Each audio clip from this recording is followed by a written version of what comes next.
Trời ơi, Sơn mở cái đôi. Sơn mà cắt vô sập Sơn cắt đất hay. Chăm Sơn cắt vô sập ơi mơ. Cắt đất hay châu lưu. Anh chăm anh cắt ơi. Cái đất với chất. Chất lên tầm tờ. Hay hay hay. Hay Thái ơi biết bay. Bay đứng lên tầm tờ Thái bay.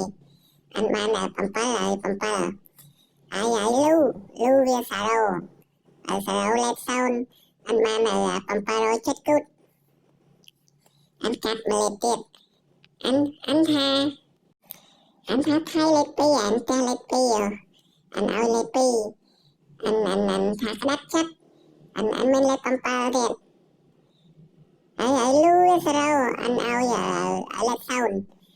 Xà rô lên son. Anh ban pi rồi chết cút. Pi rồi chết cút.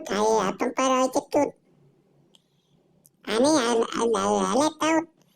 Cái chất Thái bay. Anh ban chất tầm tờ. Anh ấy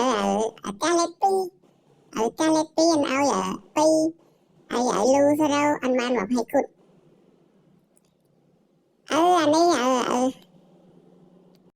Anh ấy Thái bay lưu sao đâu anh ban chết cút. Bao bao sơn cắt vô sao hao vậy. Sơn chất bấm pa mà hai cút chết cút. Lên thom bấm pa rồi chết cút. Pi rồi chết cút.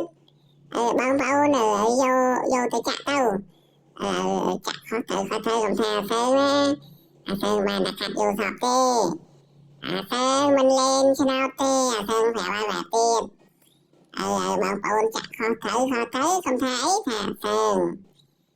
Bà bao bao bên vô sọt sơn sơn chăn vô sọt. Sơn mau chăm mà sơn chăn vô sọt ơi. Sơn chặt chua hả nè. Anh min mình ăn tê. Không có cam Sơn này.